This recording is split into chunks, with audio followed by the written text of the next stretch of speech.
Petikan Faidah. Memetik faidah pada kajian ilmiah. Jadi hal-hal yang penting yang wajib diyakini oleh seorang pedagang secara khusus dan muslim secara umum. Yang pertama yaitu Allah lah satu-satunya pemberi rezeki. Maka janganlah minta kecuali kepada Allah. Betul itu sudah yang pertama. Yang kedua, perhatikan baik-baik, Allah lah yang Allah telah menjamin rezeki semenjak 50.000 tahun sebelum penciptaan langit dan bumi. Maka jangan pernah putus asa dalam perihal rezeki. Jangan lupa makanya itu penting. Allah telah menjamin semua rezeki 50.000 tahun sebelum penciptaan langit dan bumi.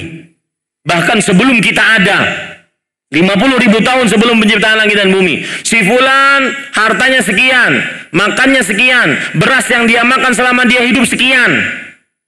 Coba antum bayangkan, dari mulai antum makan nasi sampai mati berapa kilo kita makan beras ya? Itu sudah Allah takdirkan 50.000 tahun sebelum penciptaan langit dan bumi. Makanya apa tadi Pak? Jangan pernah putus asa dalam perihal rezeki. Tidak ada yang mati kelaparan. Kalau ada orang mati karena kelaparan, karena memang sudah habis apanya? Rezekinya habis. Tidak ada yang mati kelaparan. Saya ulangi ini, dan saya sadar mengatakannya. Kalau orang mati, ada yang mati karena kelaparan, itu karena memang sudah habis rezekinya. Syekh Sulaiman Ar-Ruhaili pernah bercerita, ada seorang di tanah Arab terperosok ke dalam sumur. Kemudian ditolong. Karena di dalam sumur habis oksigen, dia haus, ingin minum. Setelah dia sadar, dia nafasnya bagus, dia minum 1 gelas air. Setelah dia mulai bisa berbicara dengan baik, ditanya oleh orang-orang sekitar, kenapa kamu bisa masuk ke dalam sumur tadi? Dia bercerita sambil memperagakan. Kemudian ketika memperagakan, dia jatuh lagi untuk yang kedua kalinya. Setelah itu mati. Berarti sisa rezeki dia apa? 1 gelas air. Jangan pernah bingung dengan rezeki Allah.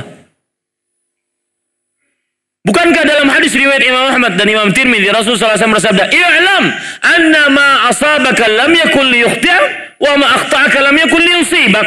Ketahuilah bahwasanya yang menimpamu tidak akan pernah meleset darimu kalau sudah takdirmu, dan yang belum menimpamu tidak akan pernah terkena padamu kalau belum takdirmu.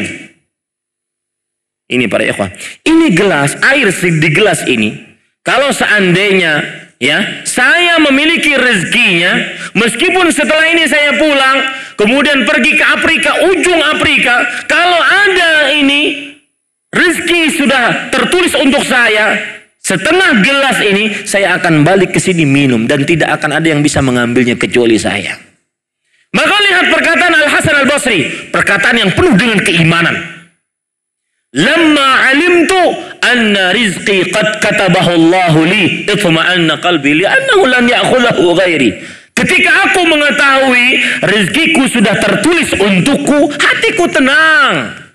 Yang penting usaha, hatiku tenang. Kenapa? Karena tidak akan pernah rezekiku diambil kecuali oleh aku. Nggak akan pernah meleset. Sudah ada namanya masing-masing, Pak. Jangan manusia, burung yang lebih kurang dari manusia. Kita ini punya tangan, punya kaki, punya suara, punya lisan, punya telinga, punya mata, bisa mengais rezeki dengannya. Ya, burung punya entah kaki atau tangan tuh burung tuh. Yang dua itu, kaki atau tangan? Tanya aja sama burung ya. Ya, pokoknya ada dua dia punya, dan mulutnya. Keluar pagi hari, pulang sore hari kenyang. Nggak perlu lembur. Nggak tercatat sebagai pedagang di pasar baru. Nah, tetap kenyang.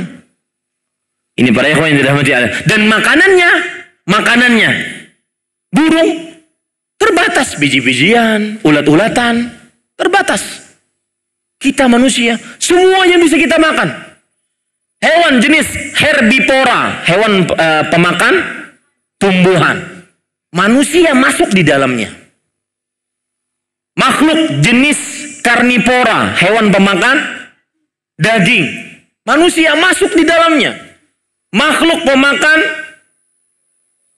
omnivora, pemakan segalanya, itu manusia masuk di dalamnya. Ada satu lagi, makhluk pemakan api, manusia tuh yang masih